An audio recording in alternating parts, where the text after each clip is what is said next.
देखिए बेटा, गुरुत्वाकर्षण का बल क्या होता है। जैसे मान लो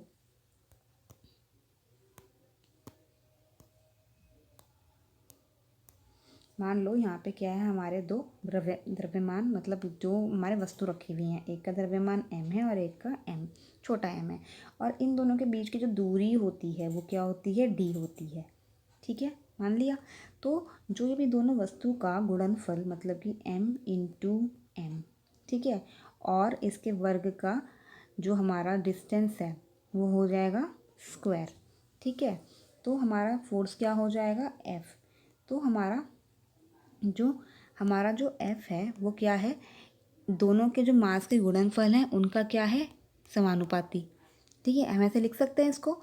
और उसका ही क्या है, विकर्मणानुपाती। जो उसका डिस्टेंस है उसके स्क्वायर का क्या है, विकर्मणानुपाती। मतलब कि अगर ये बढ़ेगा तो ये कम होगा, ये कम होगा तो ये बढ़ेगा। इसमें क्या होता है समानुपाती में, ये बढ़ेगा तो ये भी बढ़ेगा, ये घटेगा तो ये भी घटेगा।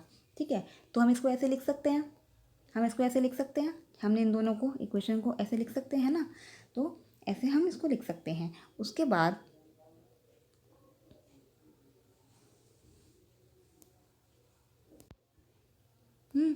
अब हम क्या करेंगे, F हमने लिखा था, ये ऐसे लिखा था ना हमने, m छोटा m अपॉन में d स्क्वायर। अब क्या होता है, इसको हटाने के लिए हम एक क्या लगाते हैं, स्थिरांक लगाते हैं, जो कि यहाँ पर आएगा स्थिरांक, गुरुत्वाकर्षण का स्थिरांक। अभी मैं आपको बताऊंगी। तो हम इसको इक्वल टू की इसके ये समानुपाती की जगह हम इसको ये लगा देते हैं और ये हमारा फॉर्मूला बन जाता है। तो ये क्या है, गुरुत्वाकर्षण बल मतलब कि फोर्स F, ये क्या है, गुरुत्वाकर्षण का स्थिरांक है, मतलब कांस्टेंट, ये हमेशा सेम ही रहता है। और ये क्या है, m, ये एक दूसरे का द्रव्यमान और इन दोनों के बीच की दूरी। ठीक है, अब हम आते हैं अपनी वर्कशीट पर ही।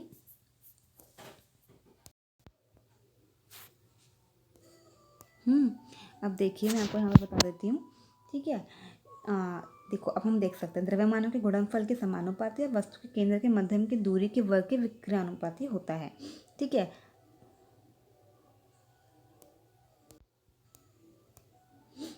है, तो केंद्र के विकर्णानुपाती, इसे हम गुरुत्वाकर्षण का सार्वत्रिक नियम कहते हैं। देखो हमने यहाँ पे देखो लिखा हुआ है ना, यहाँ पे m1 m2 अपॉन में d स्क्वायर।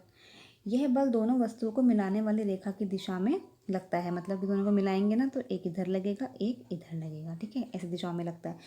या यदि किन दो वस्तुएं A और B, हम इनको मान रहे हैं A और B का द्रव्यमान क्रमशः m और m है तथा उनके केंद्र के मध्य की दूरी d है, तो उनके बीच लगने वाला गुरुत्वाकर्षण बल F है।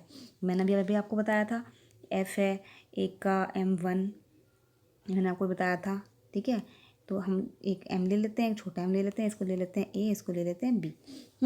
गुरुत्वाकर्षण का सार्वत्रिक नियम के अनुसार गुरुत्वाकर्षण बल F होगा, क्या होगा, मैंने देखो जैसे आपको बताया था, द्रव्यमानों के गुणनफल का समानुपाती, अर्थात F समानुपाती inversely directly proportional m into m, बताया था ना, इनका गुणनफल बताया था। और इनके बीच की दूरी क्या थी, d। केंद्रों के मध्य की दूरी के वर्ग के विक्रयानुपातित, अर्थात F इन्वर्सली प्रोपोर्शनल टू 1 में d स्क्वायर, बताया था। ऐसे लिख सकते हैं इसको, हम ऐसे लिख सकते हैं, बताया था मैंने आपको।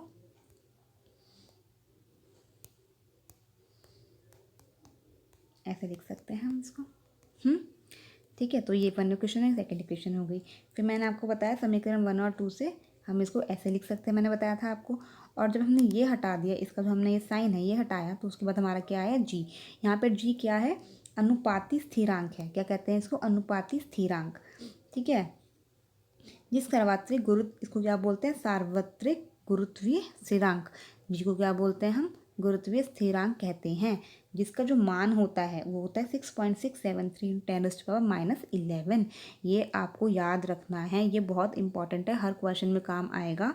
और ये क्वेश्चन आएगा एग्जाम में तो डायरेक्ट भी आपसे पूछ सकते हैं। तो न्यूटन मीटर स्क्वायर अपॉन में kg स्क्वायर, इसकी जो हमारी यूनिट है वो ये है। ठीक है, तो हमारा जो इन्वर्सली हमारा जो कांस्टेंट है, ठीक है, जी, उसको क्या बोलते हैं, गुरुत्वीय स्थिरांक बोलते हैं। तो हमारा जो फॉर्मूला है वो क्या आ गया, ये वाला। ठीक है,